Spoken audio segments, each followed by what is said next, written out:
For the returning Marines of Fox 25, it was only a 4-week war and 6-month campaign.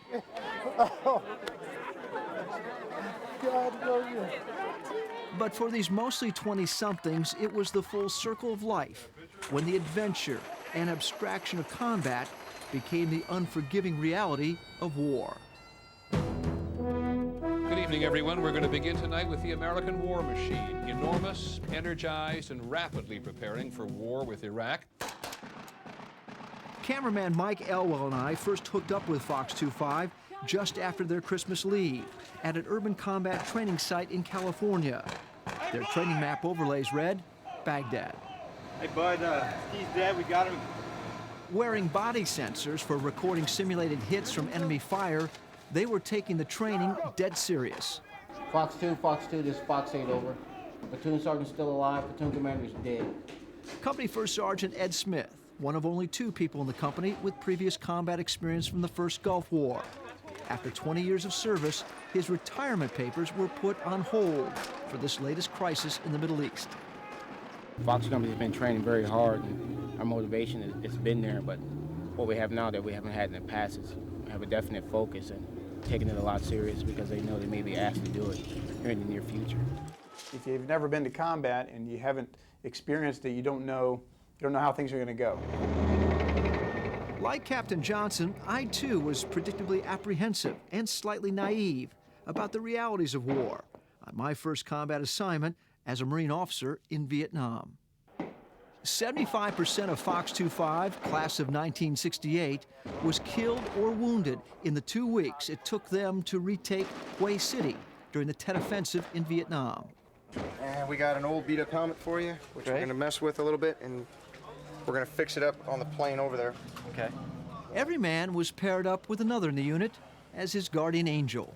When I first heard we had a reporter getting embedded in the company, I was like, great. All right, this is going to be a pain in the butt. Now, first thing you hear is when you hear gas is quit breathing. Okay. My guardian angel was Gunnery Sergeant Dan Ferguson, the company gunny and mother hen of Fox 25. I'll be bringing in with me all the food, ammunition, water, and mail from home, and any admin stuff that we need to take care of while we're deployed, the Bible, because there's no atheist in a foxhole, trust me. They knew their time was getting close when it was their turn for smallpox and anthrax shots. Thank you for shopping Anthrax R Us. Please come back for all your biowarfare needs. Thank you. They sprayed their desert uniforms with scorpion repellent and were told to make out wills for the first time in their young lives. Marines were actually sitting down, taking the time and writing the letter, "Dear Mom and Dad, and if you're reading this, I'm dead." The gravest danger facing America and the world is outlaw regimes that seek and possess nuclear, chemical, and biological weapons.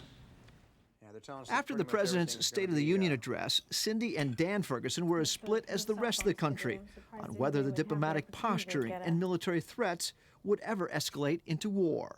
Every day, I go back and forth in my own mind whether or not we should be going.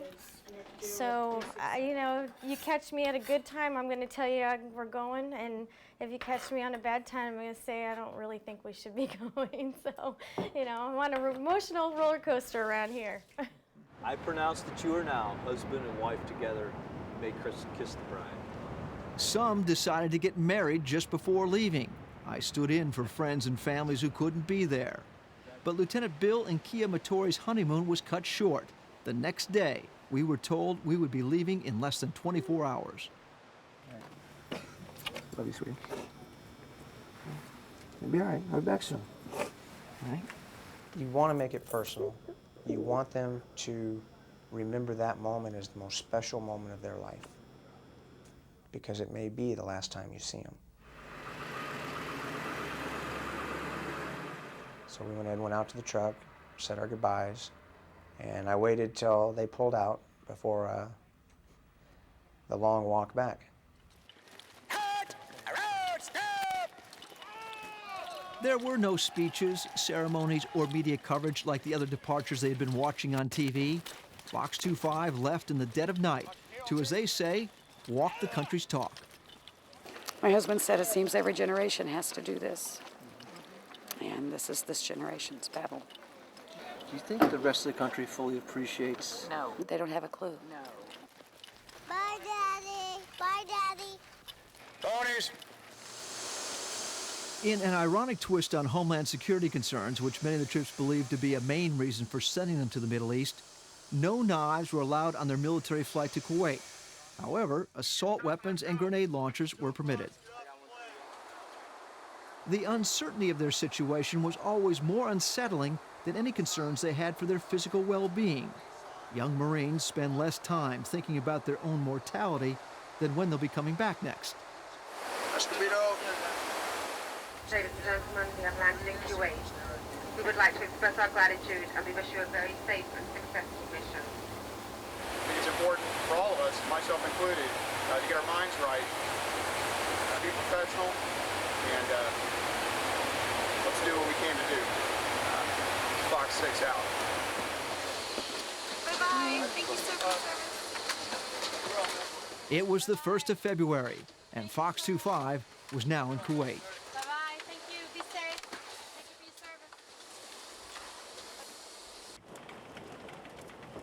service. A desert wake-up call on our first morning in Kuwait. I think I woke up with like a full cup of sand in my mouth. I couldn't breathe. I think that's how I woke up. My nostrils were glued shut. It was just like, this is it. This is hell. So this is how that's starting out.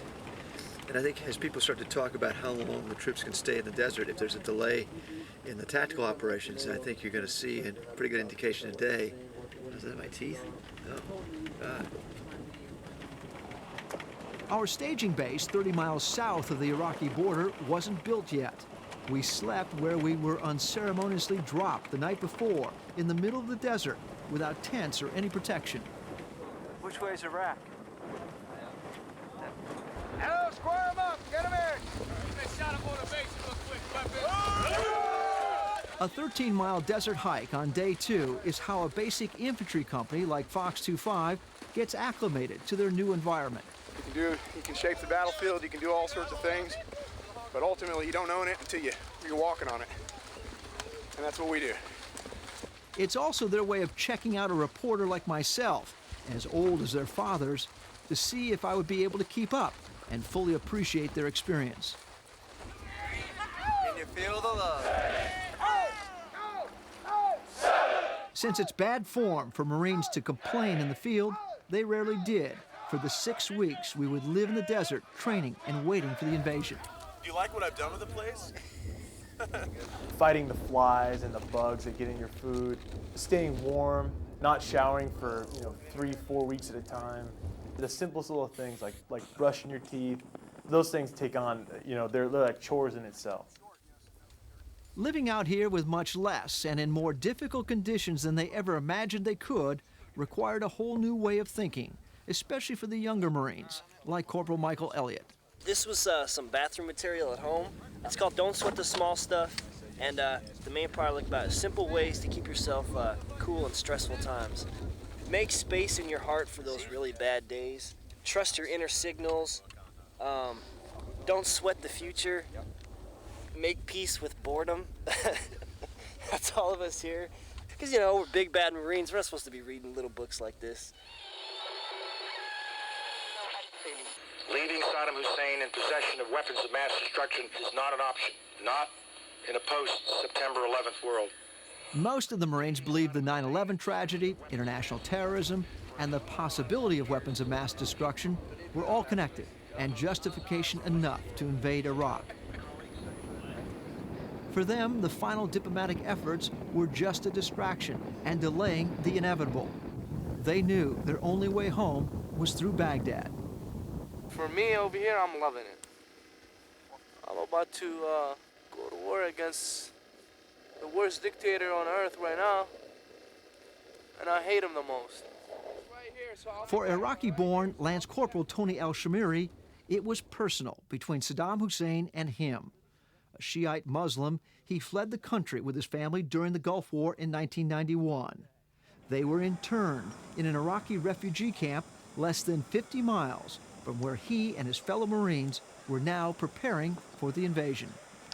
100% confident in our military will destroy him very, very quickly. Saddam's going to find out. You know we're rolling, and we're heading up north. I got my iron When horse Fox 25 was attached to a tank battalion and assigned amphibious assault vehicles, they assumed a more advanced role in the invasion plan. No, we ain't stopping until we get to Baghdad and the Iraqi people. But the novelty of riding instead of walking quickly gave way to the grim reality of what life would be like bouncing across the desert in them like Spam in a can for days on end. As shields for his own military.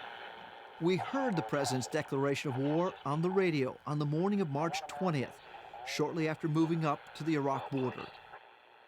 The enemies you confront will come to know your skill and bravery. The people you liberate will witness the honorable and decent spirit of the American military. In this conflict, I don't remember the exact quote, but I remember him saying that essentially there was always loss in war. It just reaffirmed, you know, for me, hey, you know, serious business, we're getting ready to go do it. Bless you in the name of the Father, the Son, and the Holy Spirit. Gas. They say the enemy has a vote in every attack plan, and the enemy has been voting quite frequently the last few hours. In addition to the gas attack drills we've been going through, there's been reports of over 90 T-72 tanks just north of the border, in front of the other regiment that's supposed to be making the attack the same time we are. They've ordered this regiment to launch the attack early, to take pressure off of them. They were given 45 minutes notice to get up the line of departure and cross into Iraq. Going north. Sooner we go north, sooner we go home. No more drills. Oh, it's hard. That's what I thought. Yeah. Games are over. Time for the real deal.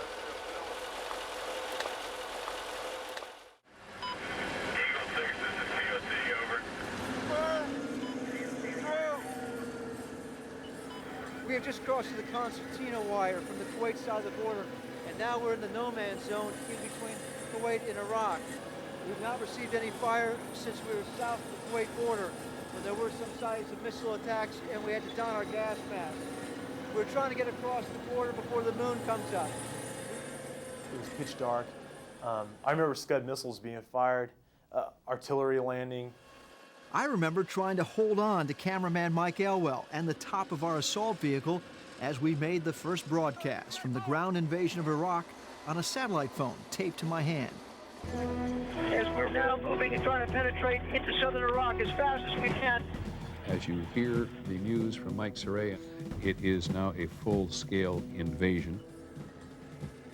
2nd Tank Battalion, with Fox 25 as its infantry unit, was part of what they called the opening gambit. It was an adrenaline rush. We knew about the chemical potential, the potential to use chemical weapons. We were in our chemical protective suits. The Iraqis' weapons turned out to be conventional, and resistance was sporadic. By sunrise, the first Iraqi soldiers we actually saw had changed into civilian clothes and were surrendering by the truckload. They pulled up to our POW camp in vehicles and said, "Here we are, we're surrendering." They pretty much gave themselves to us, and we're like, wow, this is way too easy. For the first 2 weeks of the war, we kept pushing north while living, eating, and sleeping on top of each other in these 30-year-old amphibious assault vehicles. A lot of fights erupted inside the tracks. I did get sick. Everybody got sick inside the track. All business was done inside the track. This turned out to be the fastest and deepest invasion in Marine Corps history, but the vehicles were constantly breaking down. Leave the packs on the outside. This track will catch up. Whenever one broke down, the troops had to quickly move all their gear to the other vehicles. Let's go! At one point, a third of them were out of service. Tracks originally designed to carry 15 Marines were now packed with as many as 24. It's going to be tough. It's going to be tough. It'll be tough. Very crowded conditions, but Marines will do anything. They'll stack them 10 deep to accomplish the mission. The only thing that stopped the Marines after crossing the Euphrates into what many believed to have been the Garden of Eden was a sandstorm. It's thick and you can't really breathe and you can't see, and it's just red. All the sky turns to red. It was like something biblical, end times, plagues of the earth or something like that. You know, I couldn't see, there was nothing. I couldn't see my hand, and here we are patrolling. After the blinding sandstorm, a torrential rain soaked our chemical suits, caking everybody and everything with mud. Mother Nature out here definitely has a sense of humor. Worst part about it is this. This right here, I don't even know if this thing will fire right now. Run the right way. See? Baghdad up there. The deeper we pushed into Iraq, the more difficult it was to get the fuel, food, and water we needed to keep moving. I didn't like the fact that I was having to ration the food and water to the men. When we dropped down to 2 meals a day for, I want to say a 3 or 4 day period, it made me extremely nervous. When local militia along the route started harassing our movement with rocket and sniper fire, foot patrols had to be dispatched to flush them out. I was thinking maybe you had some flashbacks back to the 60s. As soon as we came over that rise and seeing those Marines going through this high grass. To me, it was starting to feel and look a lot more like Vietnam and the start of tedious guerrilla warfare. The stop-and-go movement and news reports of a slowdown in the advance was the first hit to the troops' morale. Ready? We're not going in pairs. Going in teams. We were pumped up. Hey, we're combat. We're infantry Marines. We're ready to go kill. We want blood. And then haven't seen anything. A lot of Marines kept saying, we're not going to see any combat. The war's over. We came out with 206. I want to go home with 206. If we don't have to get decisively engaged, that's fine with me. If it comes to that, then we'll do our jobs.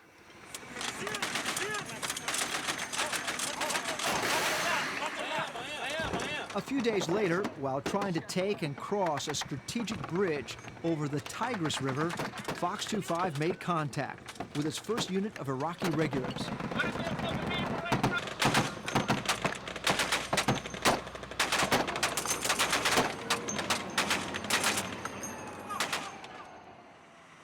After crossing the Tigris, Fox 25 briefly celebrated having survived their first firefight with the enemy without suffering any serious casualties.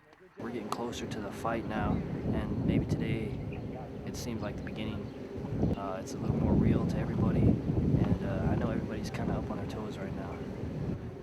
Later that night, busloads of military-age young men fleeing Baghdad started surrendering at our position, 75 miles south of the capital. By dawn, the road was filled with civilians wanting to surrender as well. Fox 25 thought their war was over, but it was just beginning.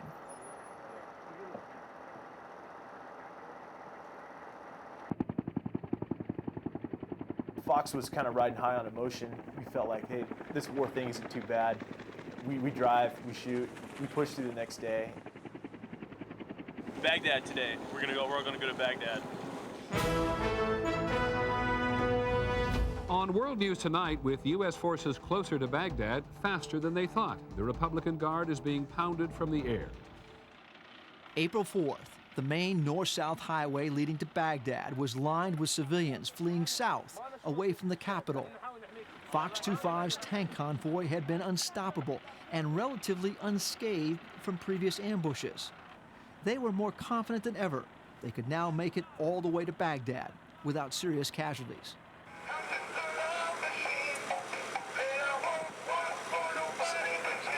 So this is our good luck charm? Pretty much looks like it.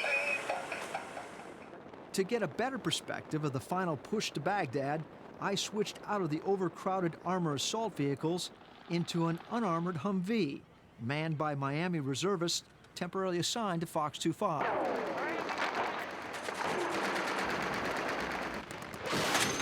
Within minutes of leaving our lines, we were hit again. For the third straight day, we're taking contact from a main Iraqi brigade stationed on the main road leading into Baghdad. We only have 32 miles to get to Baghdad, and it looks like we're going to be fighting all the way up. RPGs were going off. These were enemy out there with rockets. RPG is about 1,000 meters to our front on the left flank. Keep your eyes open. RPGs hitting in front of our track, behind our track, above our heads. We'd go through certain stretches where there was a lot of enemy, there was a lot of fortifications, there were a lot of troops on the ground, equipment and whatnot.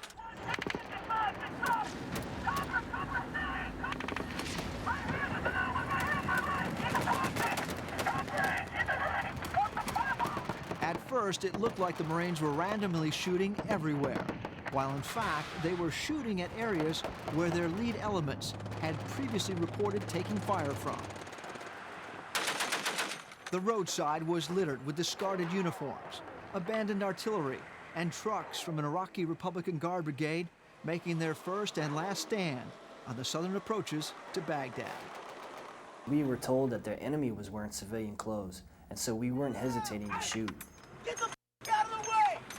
Out of the way! What is making this route particularly difficult are the number of civilians along the route trying to surrender or supporting us as we go, but definitely caught in the crossfire. Put your hands up! Put your hands up! We had several casualties, several other additional casualties break. They're working that, and they're also turning around as we speak break. We're now in the outskirts of Baghdad in the industrial area. We lost 2 of our tanks, we had several of our people wounded, and we're trying to get back to them. As we get closer to Baghdad, we see more artillery, more trucks, more signs of fortifications, but not any more troops.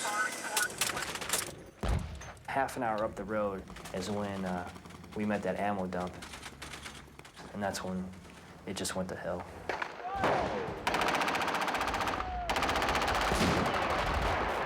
A huge warehouse full of ammunition exploding, hitting our track, and blowing out the windows to vehicles, things exploding all around us.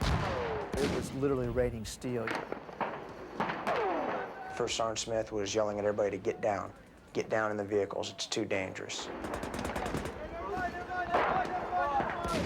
The explosions were getting more intense, and they were just absolutely rocking the tracks. I was trying to get the unit out of the area. Since we were part of a larger convoy, when the lead tank stopped well ahead of us, they probably didn't realize that we were stopped next to this ammunition dump that was exploding. What are you shooting?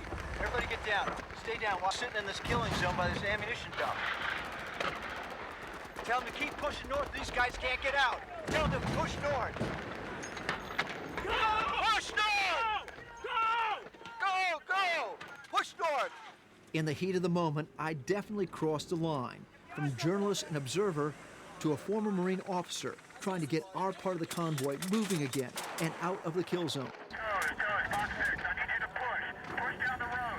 Get past it! Don't stop! Get past it! Get past it! Moments later, we heard over the radio that Fox 8, the first sergeant, Ed Smith, had been mortally wounded. I got a real bolt of lightning shot through me when I received that word. Fox 8 still breathing?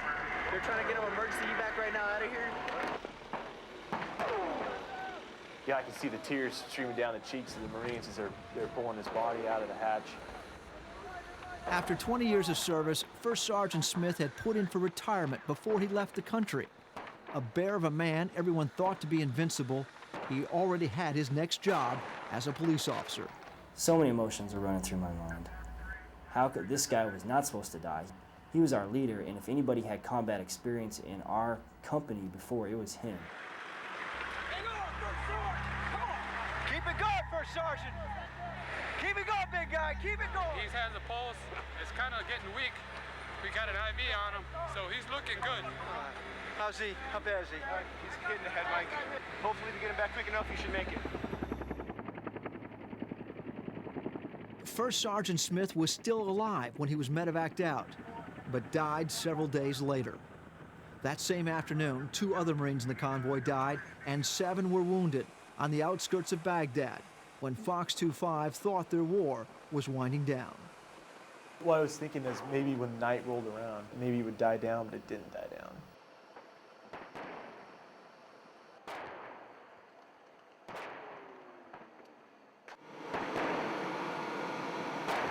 Still recovering from that day's 5-hour firefight and the loss of their first sergeant, Fox 25 scrambled to set up a hasty defensive perimeter and roadblocks around their position.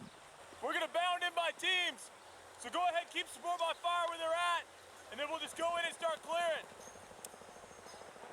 As night fell, they were less than 10 miles south of Baghdad.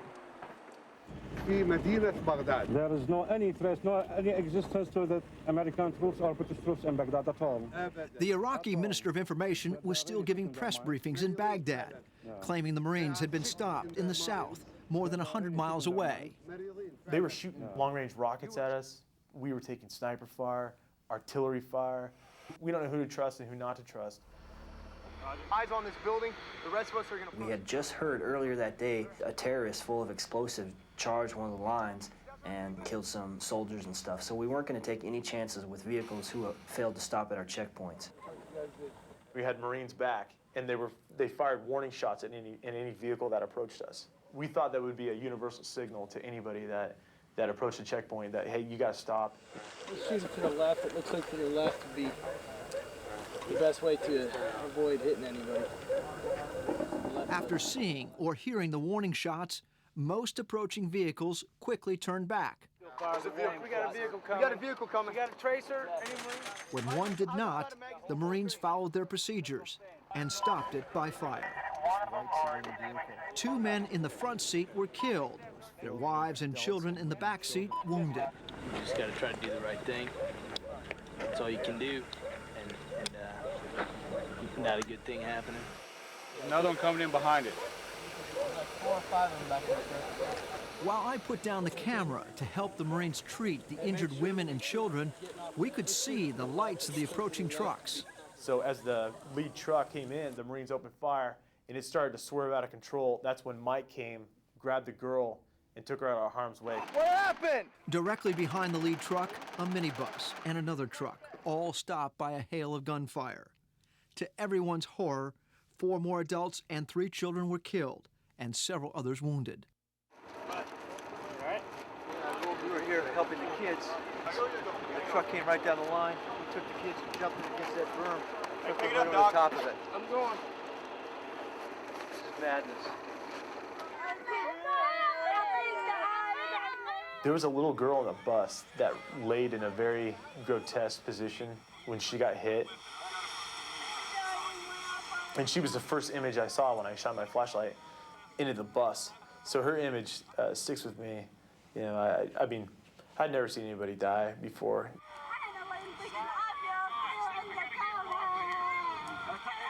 The guys were hurting over the civilians.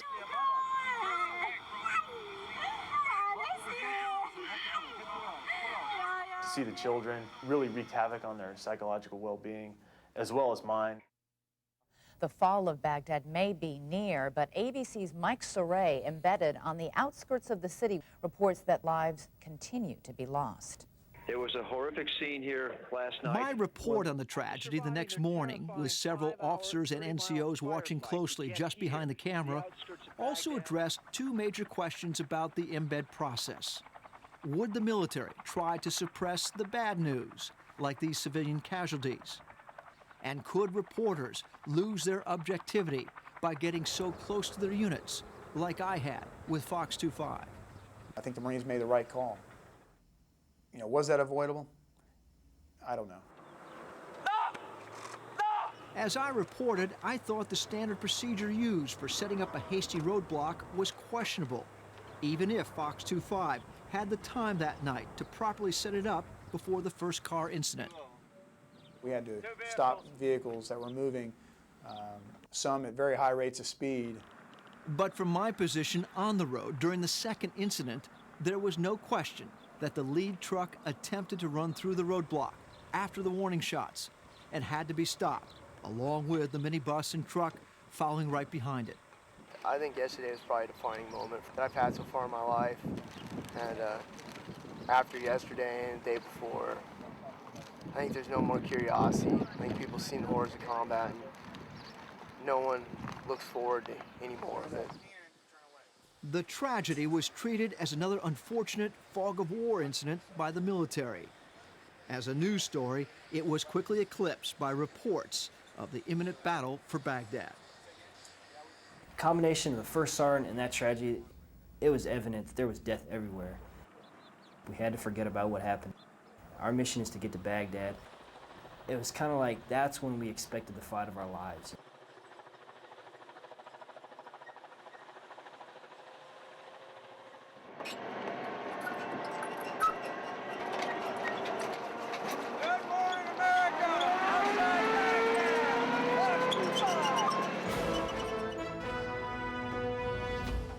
On World News Tonight, this April day, the U.S. controls Baghdad.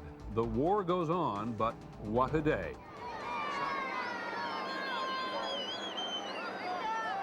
Of all the military contingencies they had prepared for, the reception that greeted them on their arrival to Baghdad April 9th was never one of them. I think it was uplifting for the Marines. They felt like they had accomplished something. They'd gone into the heart of Baghdad, which is synonymous with basically all things evil, the bad place, and now we were moving at will throughout the city. I felt like we were victorious. It felt like as a company, as a whole, we had made it. There was a sense of pride, like, you know, we've been on a long journey and this is like the end of it. Like, we won the gold medal, and standing in front of Saddam's picture, just kind of like, haha, you know, you lost and we won. It's like a blessing that me coming back here and being with my own people and everything. He's not only local. Born in Baghdad, Lance Corporal Tony Al-Shamari was finally home after having fled the country 12 years earlier at the end of the Gulf War. Most of the crowd comes around me because they hear me talking Iraqi and they want somebody to talk to and understand.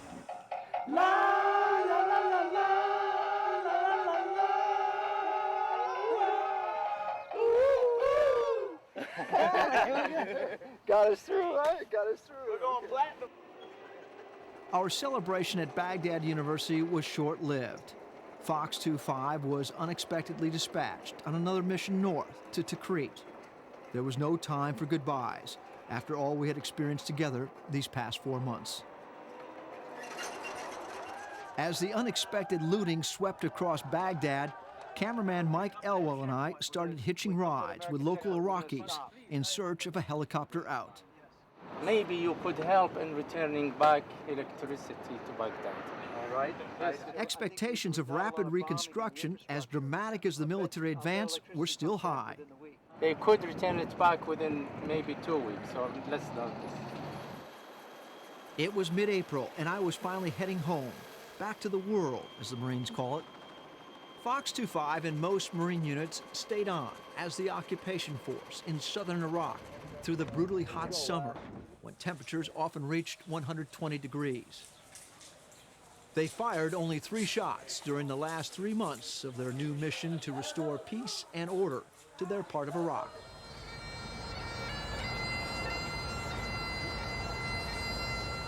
The first sergeant, Ed Smith, was the first of Fox 25 to come home. In addition to his military funeral, the city of Anaheim, California, held a police funeral for patrolman Ed Smith. He had started working there as a reserve police officer in advance of his retirement from the Marines, which was delayed by the war. Afterwards, my family and I met with the Fox 25 families we had become so closely connected with throughout the ordeal. You know, I haven't gotten a letter for a long time, so just being able to see. You probably haven't gotten mail because of that confusion when they got attached to another unit. Their greatest concerns now, when would their men be coming home, and how much had the experience changed them? I had Marines coming up to me and say, Corporal Elliott, I don't want to kill anybody anymore. And it was all I could do just to say, hey, I know, I feel the same way you do, but we still got a job to do out there.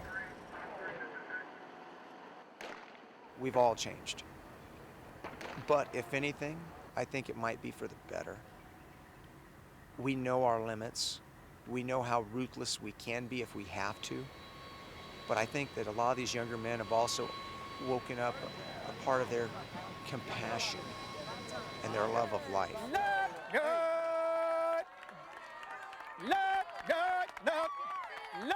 I'm going to return home to my mom and my family the same way I left, you know, but maybe a little stronger, a little more mentally fit, not so naive about what's going on with the world and what combat is really like. I present to you the Marines of Fox 25. Company, dismissed!